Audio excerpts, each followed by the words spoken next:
찬양대에 끼워줘서 저도 한번 찬양대 캠프장에 오니까 이렇게 찬양대도 해보고 참 좋습니다. 자, 옆에 분들한테 인사하셨는데 한 번 더 인사해 볼까요? 여기서 뵈니까 참 아름다우십니다. 이렇게 한번 인사할까요?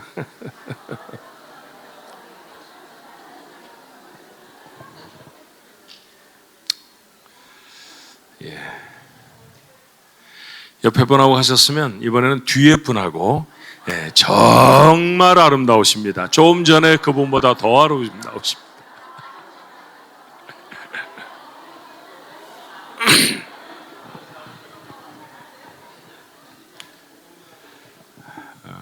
올해 그 패밀리 캠프는 좀 평일날은 많이 참석 못 하셨어요.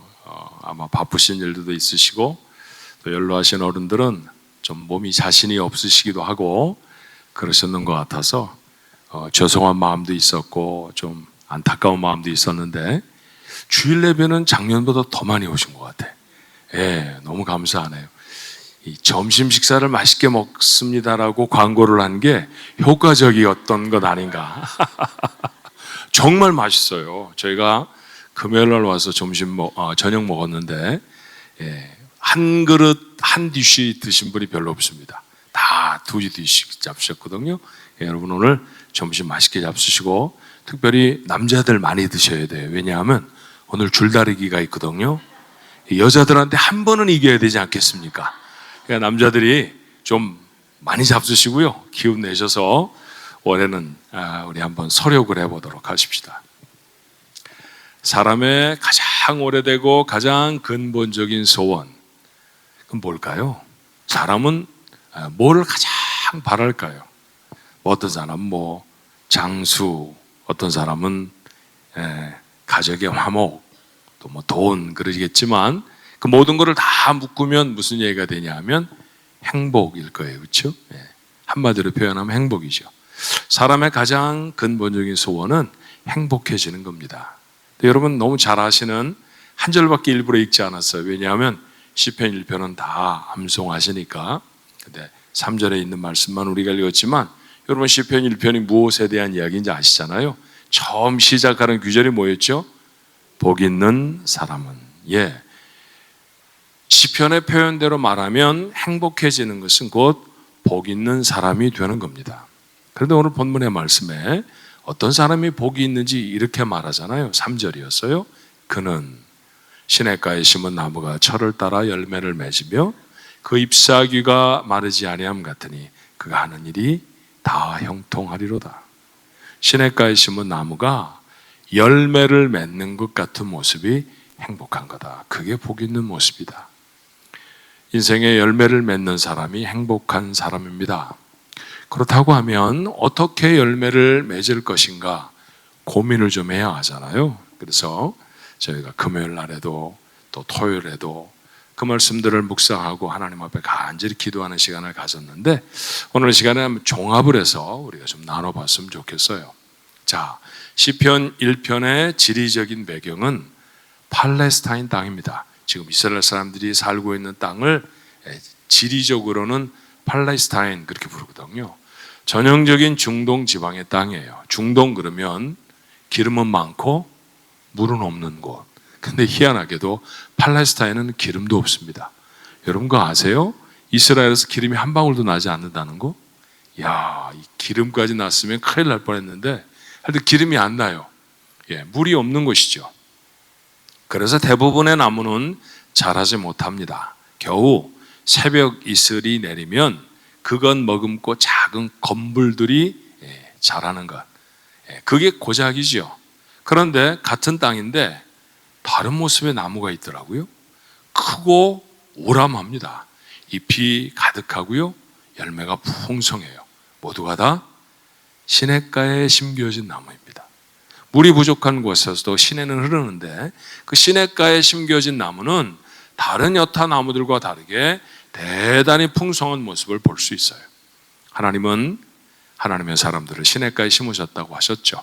시냇가, 물의 근원 아닙니까? 생명이 더 빛을 낼 수 있는 곳 어디입니까? 바로 예수 그리스도시죠. 주님 이렇게 말씀하세요. 요한복음 4장 14절에 내가 주는 물을 마시는 자는 영원히 목마르지 아니하리니 내가 주는 물은 그 속에서 영생하도록 솟아나는 샘물이 되리라. 주님 자신이 샘물을 주시겠다고, 물을 주시겠다고 하셨고요. 그건 아주 그냥 그림처럼 보여주신 사건이 요한복음에 있는 수가성 여인에게 물을 만들어 주시는 모습이었죠. 열매를 맺는 인생의 비결을 성경은 이렇게 말해요. 요한복음 15장 4절의 말씀인데요. 내 안에 거하라. 나도 너희 안에 거하리라. 가지가 포도나무에 붙어있지 아니하면 스스로 열매를 맺을 수 없음 같이 너희도 내 안에 있지 아니하면 그러하리라. 자, 이제는 조금 더 옮겨와서 더 구체적이 됐죠. 신의 가에 심겨진 정도가 아니라 아예 주님 안에 있어야 한다, 그렇게 말씀하세요. 주님 안에 있어야 열매를 풍성하게 맺는다는 거죠. 이것이 오늘 시편이 말하고 있는 시냇가에 심긴이라고 하는 말씀이에요. 열매를 맺기 위해서는 시냇가에 있어야 합니다.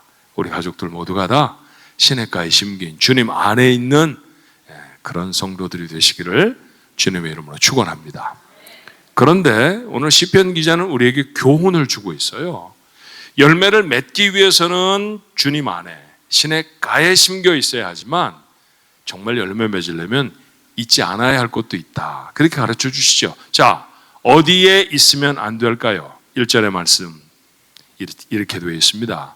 복 있는 사람은 악인들의 꾀를 따르지 아니하며 죄인들의 길에 서지 아니하며 오만한 자들의 자리에 앉지 아니한다. 첫 번째로 서지 말아야 할 곳, 잊지 않아야 할 곳, 악인들의 꾀의 자리입니다. 악인들, 영어 성경 킹 제임스 버전은 아예 ungodly라고 표현했어요. 우리말로 좀 뜻을 새겨서 번역하면 경건하지 아닌, 불의한, 불경건한 그런 말입니다. 꾀라는 말은 counsel이죠. counsel. 그렇다고 하면 이 counsel은 조언, 누구에게 도움을 주는 말, 뭐 그런 건데, 이 죄악된 조언이라고 하면 경건하지 못한 세상이 우리에게 하는 조언이죠. 내용은 하나입니다. 하나님을 멀리하게 하는 거죠. 그럴싸한 과학적인 지식을 내세워서 하나님과 성경을 믿지 말라고 속삭입니다. 그런데 여러분 생각해 보세요. 50여 년 전에 진리처럼 믿던 과학적인 지식이 지금은 더 이상 진리가 아닌 것이 허다합니다. 그 반면에 성경은 2000년 동안 변함없이 그 내용을 성취해 가고 있죠. 변하는 것을 믿으시겠습니까? 아니면 변하지 아니하는 것을 믿을까요? 변하지 아니하는 성경, 우리의 마음에 담아야 할 것입니다. 어떤 철학과 어떤 정치적인 신념은 하나님께 반하는 거예요. 하나님을 대적하는 것이죠.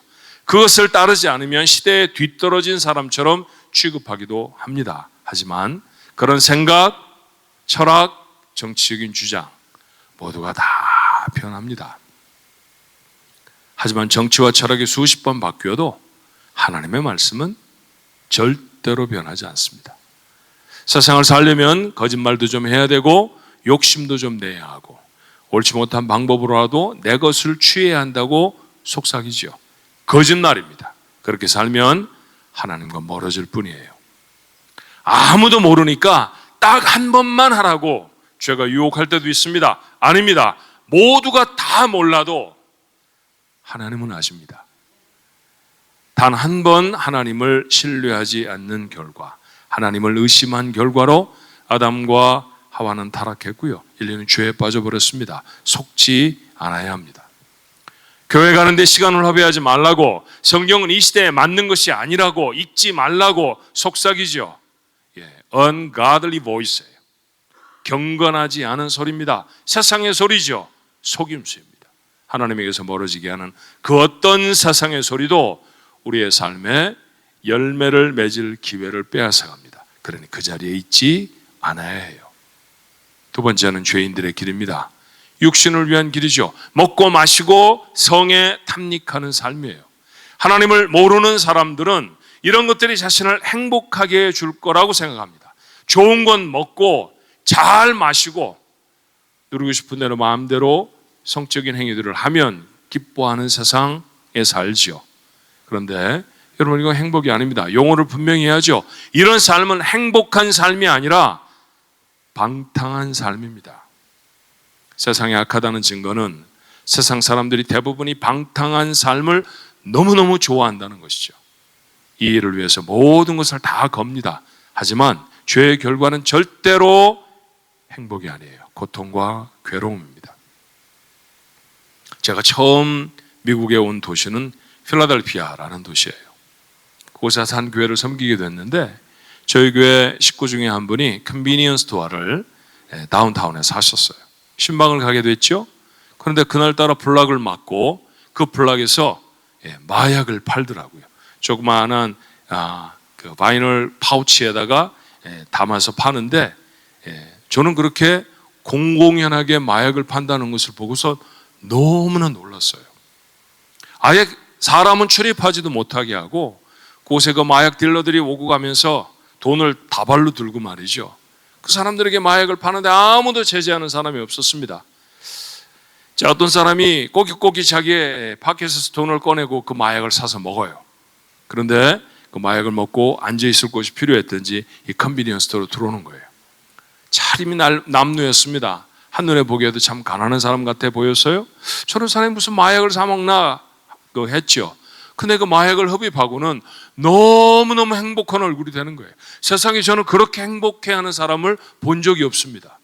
냉장고 앞에 퍼져 앉아서 마치 천국을 경험하고 있는 것처럼 그렇게 웃었다가 울었다가 그런 모습으로 2시간을 있더라고요.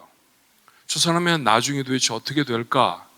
마약의 효과가 점점 떨어지고 마약에서 깨어나니까 몸을 사시나무 떨듯이 떱니다. 온몸이 땀이 비오듯이 흘러내리는 거예요. 깨어나더니 말할 수 없는 고통 속에 극심하게 힘들어합니다. 배가 고팠나 봐요. 주머니를 뒤져서 그 가게에서 팔고 있는 도넛 하나를 사 먹으려고 했는데 그때가 한 30년 전이니까 도넛 하나에 25센트였습니다. 아무리 주머니를 뒤져도 25센트가 없는 거예요. 우리 교회 성도, 그 성도가 도넛을 그냥 주지 않았으면 아마 줄인 배도 채우지 못했을 것입니다. 잠깐 마약을 먹고 너무 행복한 것 같았지만 끝은 어떻습니까? 실제는 뭘까요? 고통과 괴로움이고 비참함 뿐이었죠. 그게 세상이 우리를 유혹하는 방식이죠. 성경이 이렇게 말합니다. 마태복음 7장 13절로 14절. 좁은 문으로 들어가라. 멸망으로 인도하는 문은 크고 그 길이 넓어 그리로 들어가는 자가 많고 생명으로 인도하는 문은 좁고 길이 협착하여 찾는 이가 적음이라. 모두가 다 가는 길, 우리가 가야 할 길이 아닙니다. 하나님이 가라고 하시는 길, 그 길이 우리가 가야 할 길입니다. 마음에 새겨야 할 말씀인 줄로 믿습니다. 시편은 마지막으로 우리에게 오만한 자들의 자리에 앉지 말라고 했죠. 오만한 자, 비웃는 자, 조롱하는 자라고 하는 뜻을 가지고 있어요. 그가 무엇을 조롱하고 무엇을 비웃을까요? 하나님을 따르는 길을 조롱합니다. 하나님이 마음에 심으신 도덕과 품위를 비웃는 사람들입니다. 하나님을 조롱하는 것에 다름이 아니죠. 딱 지금 우리가 사는 세상이 그렇습니다. 어떻게 천지를 지으시고 만물을 주관하시는 하나님을 조롱할 수 있겠어요? 그러고도 복된 삶을 살아갈 수 있겠습니까? 그런데 믿음을 가지고 산다고 하면서도 이런 모습으로 살아갈 수 있다는 사실은 우리에게 참 도전입니다. 하나님이 주신 사명을 가볍게 여기는 것, 하나님의 교회를 비난하는 것, 하나님이 주신 남편과 아내, 부모와 자녀를 함부로 여기는 것, 구원을 이루고 행복을 우리에게 누리도록 우리에게 주신 생명을 가볍게 여기는 것, 하나님을 비웃는 것에 다름이 아니에요. 이런 자리에 서지 않아야 합니다. 가까이 있지 않아야 합니다. 그곳에 가까이 가면 갈수록, 그것에 머물러 있으면 있을수록 우리의 삶은 열매를 잃어버리죠. 그런데 시편의 표현이 의미심장하죠. 악인의 꾀를 따르다가 죄인의 길에 서버립니다. 그리고 아예 오만한 자의 자리에 주저앉아 버려요. 죄가 점점 더 사람을 장악하는 모습이죠. 움직이지 못하도록 꽉 붙들어 버립니다. 처음에는 그저 조금 세상의 소리를 듣는 것 같았을지 몰라요. 큰 잘못이 아닌 것처럼 생각이 들 수도 있죠. 하지만 시간이 지날수록 영적인 감각은 점점 무디워지고 결국 아무것도 느끼지 못하는 죄에 묶여서 꼼짝달싹할 수 없는 상태에 이릅니다. 행복한 인생의 모습에서 얼마나 거리가 멀까요? 많은 사람들이 하나님에게서 자유로워지려고 하나님을 떠납니다. 하지만 자유로워지는 것이 아니라 죄와 악한 영의 노예가 되어서 꼼짝도 못하게 된다는 사실을 잊지 않아야 해요. 행복한 인생을 위한 비결, 하나님과의 관계를 깨트리는 것에서 떠나야죠. 거기에 가까이 하지 않아야 합니다. 악한 꾀, 죄인의 길, 그리고 오만한 자의 자리입니다. 그렇다고 하면 우리는 무엇에 가까이 해야 할까요? 가까이 해야 할 시냇가는 무엇일까요? 2절의 말씀이에요. 오직 여호와의 율법을 즐거워하며 그 율법을 주야로 묵상하는도다. 여호와 율법이라는 것은 꼭 성경 속에 기록된 이 출애굽기의 말씀들 또는 레위기의 말씀들만 말하는 게 아니에요. 하나님의 뜻, 하나님의 의, 하나님의 말씀을 뜻하는 성경의 관용적인 표현이죠. 정말로 행복을 누리는 사람은 사실은 행복을 쫓는 사람이 아닙니다. 하나님의 의를 따라 살려고 애쓰고 노력하는 사람이 그 삶의 결과로 당연히 그 삶에 얻게 되는 하나님의 선물이 행복인 줄로 믿습니다. 그러니까 우리 가족들은 행복하려고 애쓰는 것이 아니라 하나님의 말씀을 따르려고 애쓰십시다. 그러면 그 가운데 행복의 열매를 하나님이 맺어 주시죠. 신학을 하는 사람이 아니라도 하나님의 말씀을 알면 참 즐겁죠. 무엇을 알면 기쁘지 않습니까? 우리 모두에게는 지적인 욕구가 있기 때문이에요. 그래서 뉴스도 보고 책도 읽습니다. 내가 보니까 어떻대? 라고 하는 말. 그래서 전화기 자주 들여다보시잖아요. 기원전 2세기에 그리스의 아르키메데스라고 하는 물리학자가 있었습니다. 너 물리를 좀 한다며, 물질에 대해서 좀 안다며. 어느 날 왕이 그를 불러서 자기 왕관을 턱 내주면서 이게 진짜 금인지 아닌지 확인을 좀 해라. 그 당시에 2000년 전인데 말이에요. 기원 전이니까 2200년 전이네요. 그렇죠? 그 금인지 아닌지를 어떻게 확인할 수 있어요? 자, 고민을 합니다. 그런데도 해결을 해낼 수가 없어요. 그런데 어느 날 목욕탕에 갔는데 그가 물에 들어가니까 물이 넘치는 거예요. 자기 몸의 부피만큼 물이 넘치는 것을 보고 이 현상을 이용하면 왕관의 부피를 계산할 수 있다고 하는 원리를 발견하죠. 놀라운 발견이었어요. 얼마나 기뻤던지 지금 목욕탕에서 깨달았잖아요. 옷도 입지 않고 거리로 뛰쳐나왔다죠. 그리고 그가 외쳤던 말이 유레카였습니다. 내가 다 깨달았다, 이런 얘기죠. 깨달았더니 놀라서 단추가 다 떨어져요. 자, 남이 모르는 것을 알게 되면 어깨가 으쓱해집니다.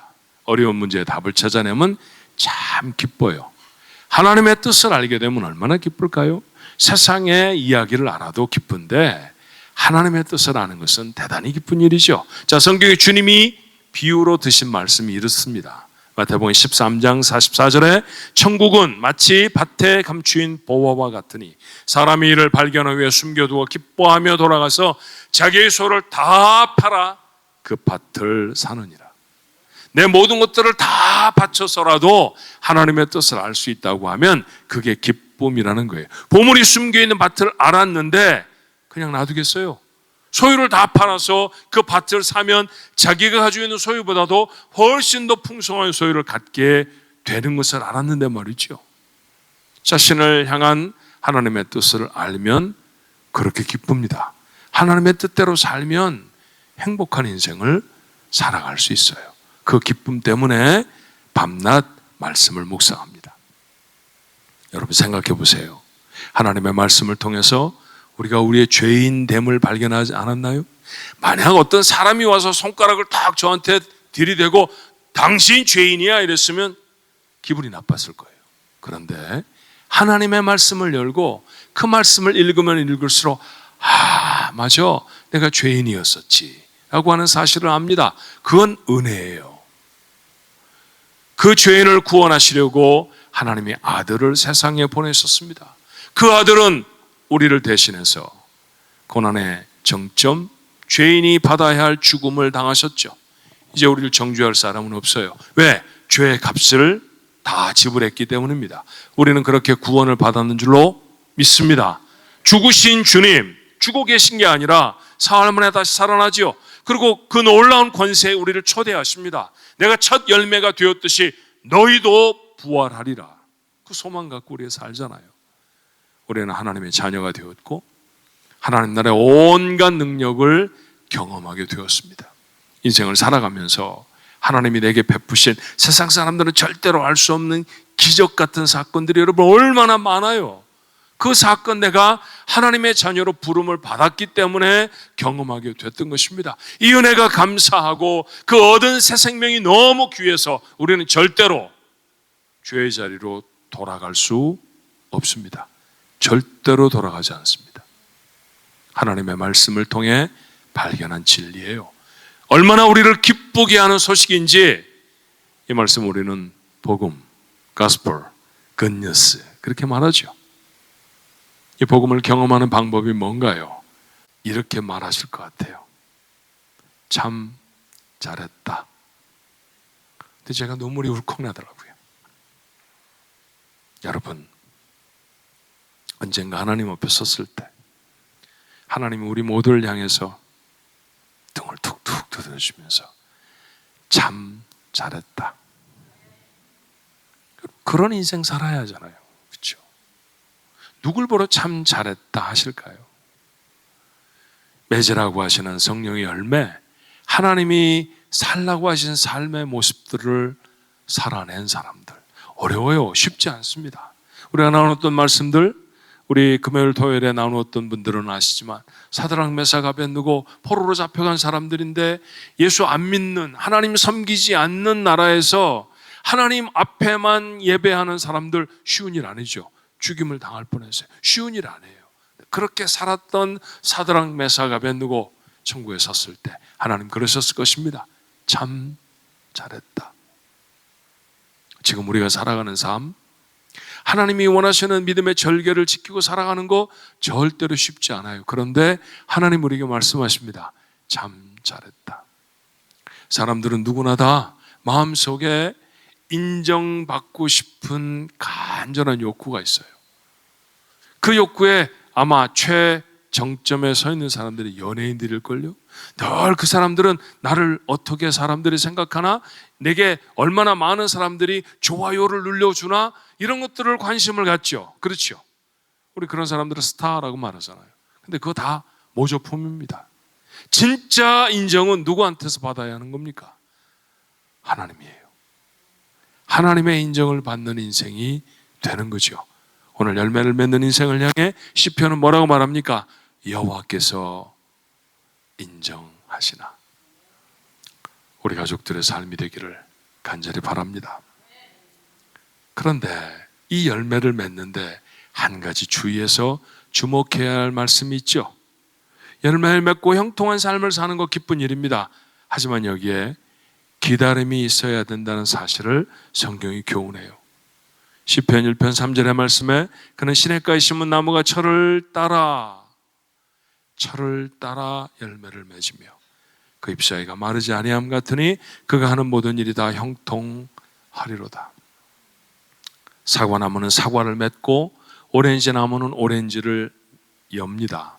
하지만 아무 때나 열매가 맺히는 건 아니잖아요. 그렇죠?